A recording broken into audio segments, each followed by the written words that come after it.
Mercy may be a virtue to some, but it's a weakness to others. We've seen tons of characters who are colder than ice, so to honor them, here are the top 25 most savage moments in the movies.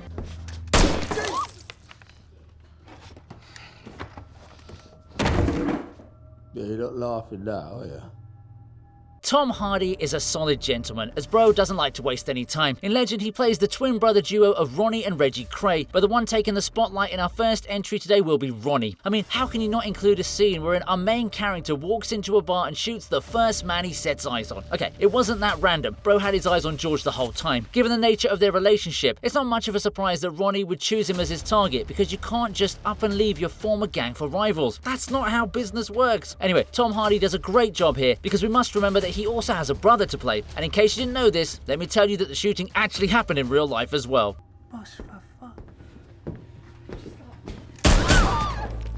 Get the fuck down! Say a fucking word! What are you fucking looking at?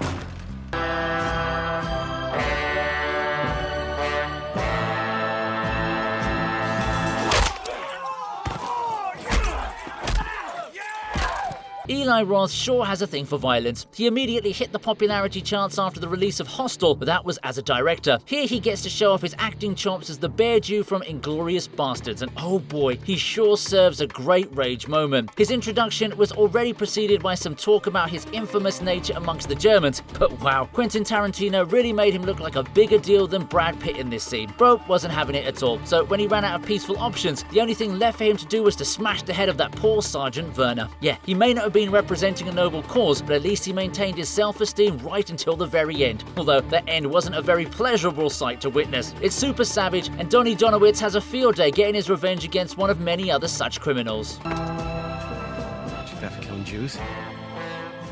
Bravery.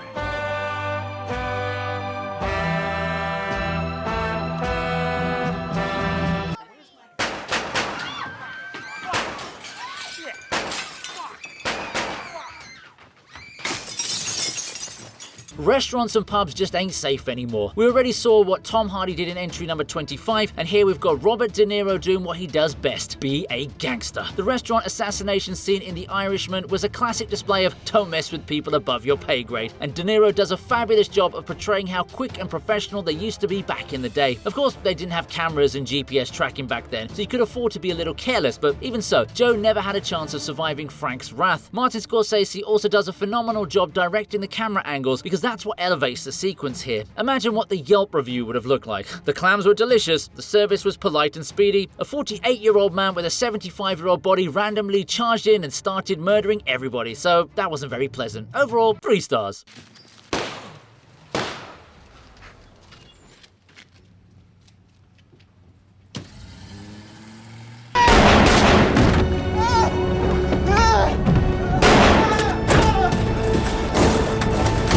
You know, it's only a matter of time before the clown has had enough, and he decides to take it out on the very first person to come in front of him. Here, Arthur Fleck doesn't really start as the aggressor, because we all know about his laughing condition, but once he flips his switch, there's not an ounce of mercy to be found in his eyes. 2019's Joker does deal with some really heavy themes on how social isolation and mistreatment can take a person down the wrong path, but this reactive display of rage and violence was a lot worse than any doctor could have expected. Look, it's hard for me to feel sorry for a bunch of dudes bullying an already troubled soul like Arthur, but to see the Uno reverse card happen so abruptly and by such a huge margin did take me aback. In all fairness, a dude dressed as a clown and laughing uncontrollably is the last man on the planet I wouldn't want to mess with.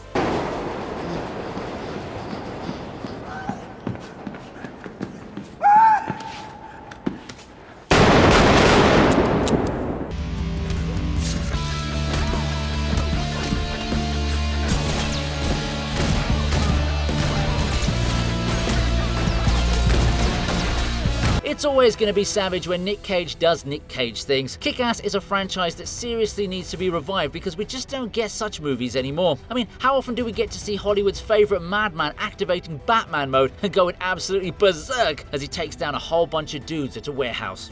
Maybe DC Studios saw this film and went like, hey, this is perfect. Let's have Ben Affleck do the same thing in the Batsuit, but make it darker. There's no remorse and no mercy shown at all. It's once again just as if bro was doing another job. Naming him Big Daddy had to be one one of the wisest moves in all of cinema history, because nothing else would have suited this character better. It's on point and the action choreography doesn't disappoint either. But as always, it's Nicolas Cage who makes this a lot more special than what it would have been with somebody else in the role.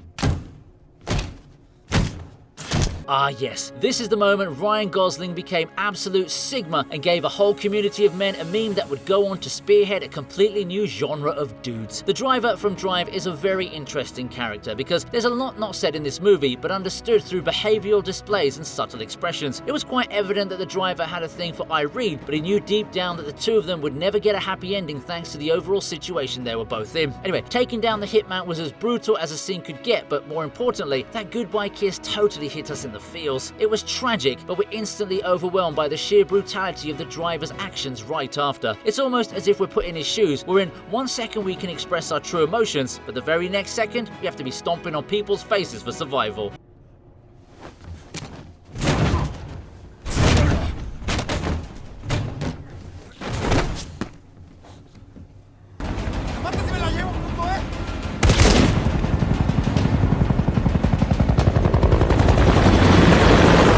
I don't know about you, but in my experience, parking a chopper on the road isn't an everyday occurrence. However, if you're Matt trying to get revenge for what happened to your buddy Alejandro, then nothing is beyond the limit. Man, this was such a cold moment because Matt had no intention to let anyone survive regardless of how the operation would have gone down. The squad lands the helicopter in the middle of the road, shoots down everyone in sight and goes back as if it was cleaning day. Yeah, bro did take the hostage with him, but no one else was spared any sympathy. I guess he was really upset that they did the sequel without the main guy from the first film. Yeah, everyone's gangster until CIA contractors show up with Black Hawks who don't even conceal their faces. I also enjoyed how everyone just let Matt do most of the shooting. They must have been like, huh, should we open fire? Nah, Matt's in a good mood. Let him rack up the points this time, boys. Come on, Dundee! Come on, Dundee! Stand up! Stand up! Fire!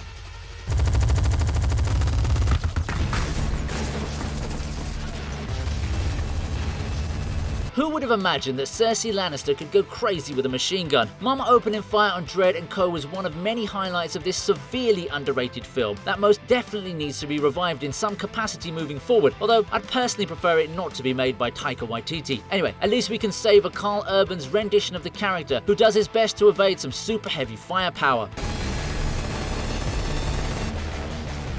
I say machine guns, but they were pretty much rotary cannons considering the amount of damage they dealt, and with Mama eventually taking control of the central weapon, we got a badass and savage boss who wasn't afraid to do his own dirty work. Yeah, the folks at the Slum Tower really must have been wondering what the heck had to happen today for there to be so much destruction. And can you believe it's been a whole 13 years since this movie came out?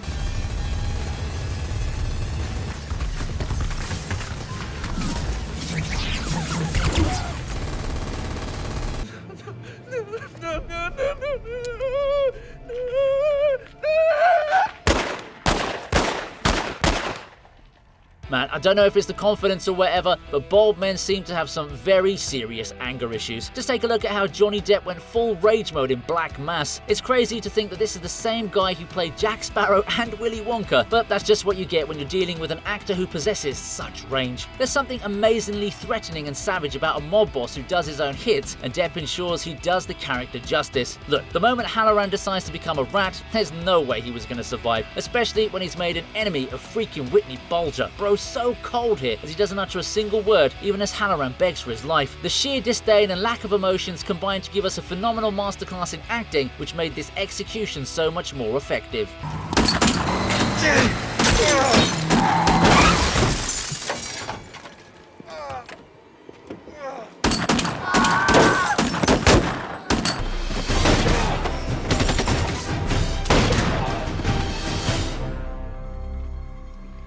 What are you going to do now? In order to become a respected spy, it's also important to be an excellent marksman, which is why James Bond had to go through a test by the one and only Silver. He's literally the only villain who gave me the chills across all the Daniel Craig films, and even though I don't mention this sequence as often as his introduction, it is quite effective. Severin had to unfortunately die here, but I suppose the script needed to show how emotionless Silver was as a person. Bond is clearly not at his best here, so him missing the shot was pretty much signing Severin's death certificate. But the quickest moment is also the most captivating one from this scene. The way Silver nonchalantly shoots her and continues talking as if he was just swatting a fly was some Anton Chigurh level acting. Seriously though, what kind of training did Javier Bardem have to go through in order to play savage psychopaths with such precision?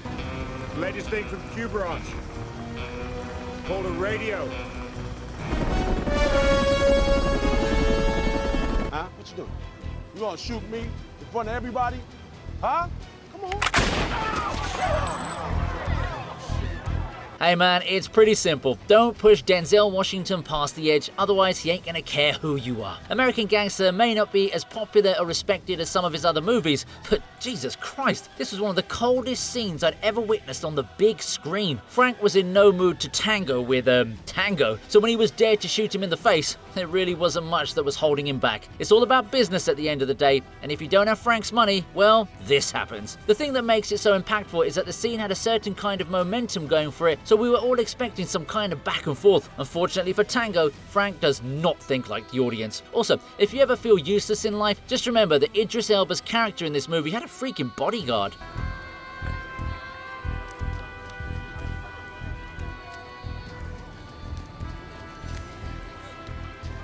There you go. 20%. Mustn't register on an emotional level. First, distract target. Then block his blind jab. Counter with cross to left cheek. Yet Tony Stark is so goated that he doesn't even need his suit here. Well, he's technically not Iron Man when he's playing Sherlock Holmes, so the only weapons he has are his fists and his big brain energy. Robert Downey Jr. gets his praise for being such a crucial part of the MCU, but that's often overshadowed how phenomenal he was as Sherlock Holmes. In this scene, we get to enjoy the physical phenomenon associated with the term discombobulate, which is just as flashy as it is calculated. Man, I really felt bad for Sherlock's opponent, because it was just like when you've got your opponent on the ropes in a video game and they inexplicably bust an unbreakable 80-hit combo out of nowhere.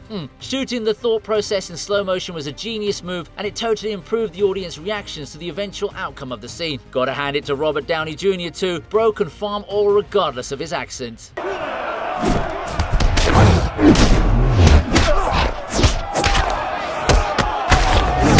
Ice Cube has always come across as a chill guy who doesn't care about records. That point is shown in excess here in Straight Outta Compton, where we see him wreck the entirety of Brian's office without a second thought, but that's also because he wasn't getting paid. Bro's right, when a man does a job, you gotta pay him, especially when he's got a baby on the way. Oh, Brian, I got a baby on the way, and a house I just paid for off the strength of what you told me. You wanna know what's even crazier than Bro wrecking a label executive's office? The baby he's talking about is actually playing his character in this movie. Yes, O'Shea Jackson Jr. was the kid, and he's playing Ice Cube here. I mean, that's some heavy meta stuff, but the main focus of the scene remains how unhinged Ice Cube was. You?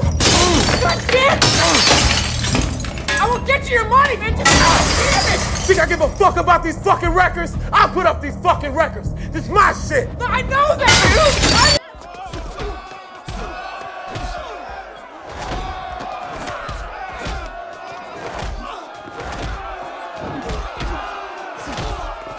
If the main character of your movie is Michael Jai White, then you can rest assured that some bones were definitely broken throughout its fight scenes. In this particular scene, Bone takes down a whole bunch of random street fighters who have no idea who they're messing with. He starts off slow, taking down 2 folks at a time, but when the cheapskate refuses to pay, Bro goes into aura farming mode and takes down 10 dudes in less than half a minute. That final strike where he knocks out 4 or 5 dudes with his kicks was some peak fighting skill. Our boy was wearing work boots and still made those kicks look easier than tying shoelaces. Yeah, it's a tradition at this point to keep coming back to appreciate this gem. What now? Y'all weren't expecting no superhero shit like that, huh? I don't want lunch. I want breakfast. Yeah, well, hey, I'm really sorry. Yeah. Well, hey, I'm really sorry too. Get a gun! Breakfast is the most important meal of the day, and I suppose it was after some CEO or manager saw this scene from 1993's Falling Down that they suggested making McDonald's serve their breakfast menu 24 hours a day. I'm just kidding, but I don't think Michael Douglas was here after he got annoyed with Rick and Sheila for not serving him his breakfast. Come on. Why don't you eat your lunch, please? Eat your lunch, you all need your... William's a pretty interesting character, and I really liked his odd idiosyncrasies, which are on full display here. The customer was most definitely right in this situation, but the funny thing is that after all the drama, bro didn't even want breakfast anymore. He gets disappointed with his lunch too, but I guess everyone had enough stress with the earlier outburst. Have you ever whipped out a weapon just because you wanted breakfast? Let me know in the comments below. Let's get organized. Calm down. Just calm down, everybody. Just sit down. Sit down over there. Hey. Mister.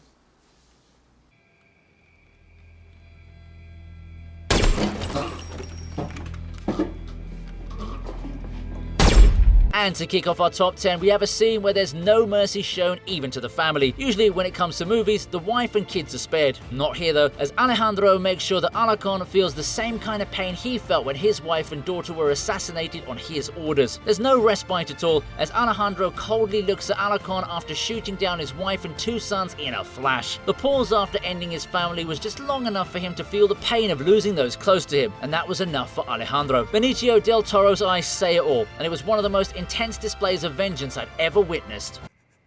Ahora vas a conocer a Dios.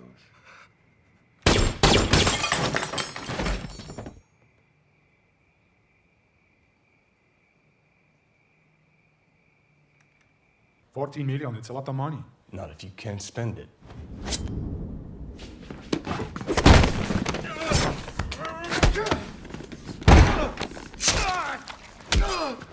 Yeah, John Wick finally makes it to the list, and I must say, bro always uses educational tools to make his point. Being savage and badass is kind of like breathing to the Baba Yaga, but in Chapter 3... he decides to use a unique method of incapacitating his opponents, and it's closely related to his other favourite weapon, the pencil. Look, Ernest is no pushover for sure. The man's a freaking giant, but even then, maybe Mr. Wick could have gone a little bit easier on him. I mean, Jesus Christ, just look at how he finishes him off. No guns, no knives, no hidden weapons, just a freaking book? Who knew even a library could be full of such dangerous tools? At this point, I wouldn't even be surprised if John Wick could kill someone with a packet of chips.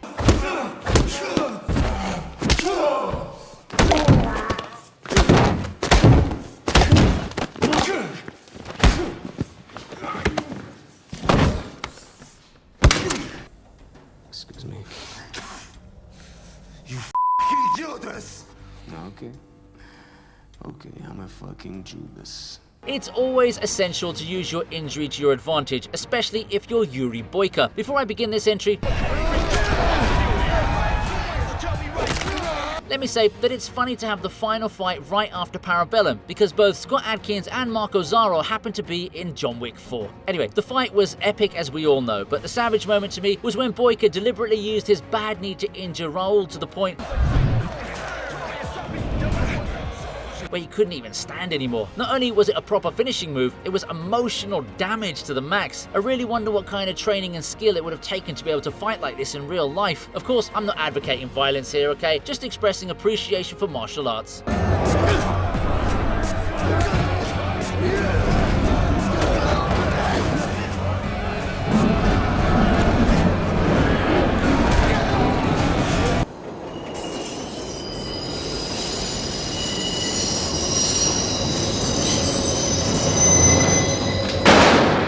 Look, Al Pacino was always made for the gangster life, and you can't convince me otherwise. His role as Michael Corleone was the type that comes once in a lifetime, because we haven't seen anyone match that kind of charisma and character development ever since. Of course, he wasn't always like this, so killing Solozzo and McCluskey wasn't as straightforward as he would have liked. Bro needed a moment to gather himself, but he got the job done, and he did it in cold blood. Yes, it was for vengeance, but it also triggered the change that made him the ultimate gangster in film history. You know, the execs at Paramount were actually going to sack him, but they saw this scene and decided, nah, this is generational acting right here.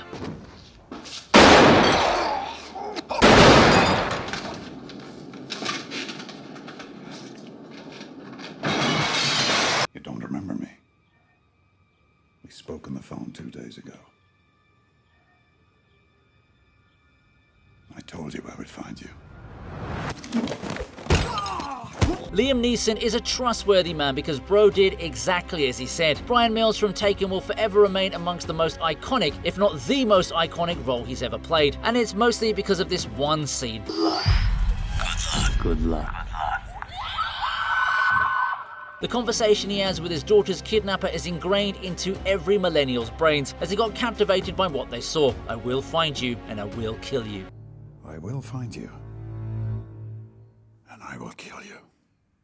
Now ranks amongst the most memorable movie lines of all time, and it's even better considering Brian actually does catch the perpetrator and makes it a point to let him know that he had indeed found him and would go on to kill him. It was done out of a father's love for his daughter, and at the same time, it was totally unhinged. What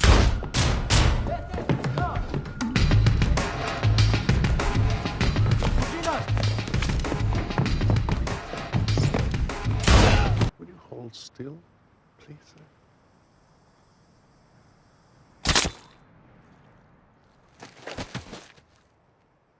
Yeah, now that's how you make a certified psychopath. I'm not even saying it out of bias, science has claimed it. I did mention it earlier in the Skyfall entry, but Javier Bardem needs to be given a special award specifically addressing his ability to play such deranged characters. In No Country for Old Men, every single thing he does is without any conscientiousness or remorse. This is best highlighted when he kills that one unsuspecting dude on the road with his puncture gun. It's so unsettling to watch because we're still not certain as to whether he's going to do it or not. Now that's exactly what makes him iconic.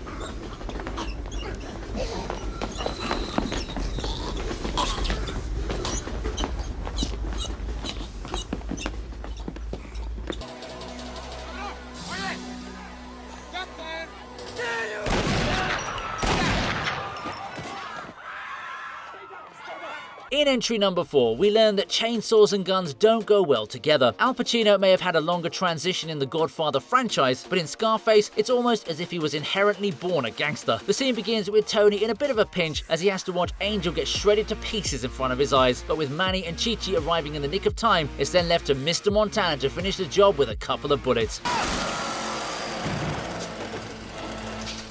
I mean, it is very straightforward, which is why I feel it's extra savage, especially because Tony doesn't really say anything until after he shoots down the final goon. What I love is that he didn't beg for his life back when he was being threatened. He may have accepted his fate, but he stood his ground till he got his payback.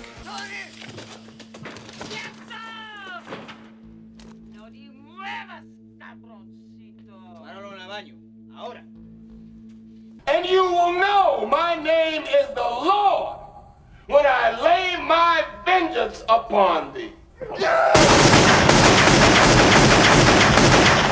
Yes, we never test a man of the Lord, especially if he happens to be Samuel L. Jackson. Jules doesn't hesitate or flinch even for a second during his interrogation of poor Brett, who never really had any chance of surviving this ordeal. I particularly liked it when Jules started the whole Bible passage and you could see Vince getting his gun prepared while standing as if he's in prayer. Most importantly, the lines were phenomenal, and only a man as talented as Samuel L. Jackson could deliver them with such flair and badassery. It's scenes like this that made the world realize Quentin Tarantino's genius as a screenwriter and director. We got into this thing with the best intentions, really. I never... Oh, I'm sorry. Did I break your concentration? I didn't mean to do that. Please.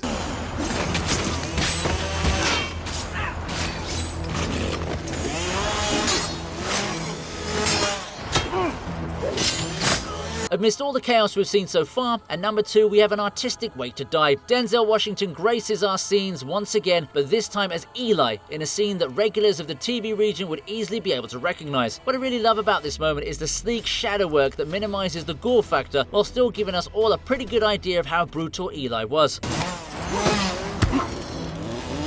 Of course, he's not the aggressor, he only murders as a reactive measure, so you gotta hand it to our guy for being able to maintain such a strong code of honor. Alright, we're gonna do it the hard way.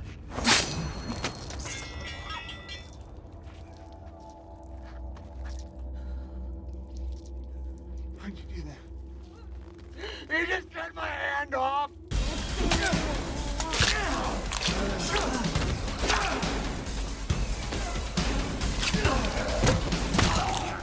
And yes, at number 1, the Baba Yaga strikes with his beloved pencil. Well, after the success of the first film, I did imagine they'd either recreate the pencil kill or give us a flashback in the sequel. Not only did we get a whole new scene, we also got to see John Wick go rage mode on all the people trying to take him down for the ransom. And yes, finishing off the pencil dude is easily the highlight. Honestly though, why would you even go after him after you've heard his stories? I don't care how big the bounty is. What good is it going to do if you're going to survive after attacking the ultimate killer?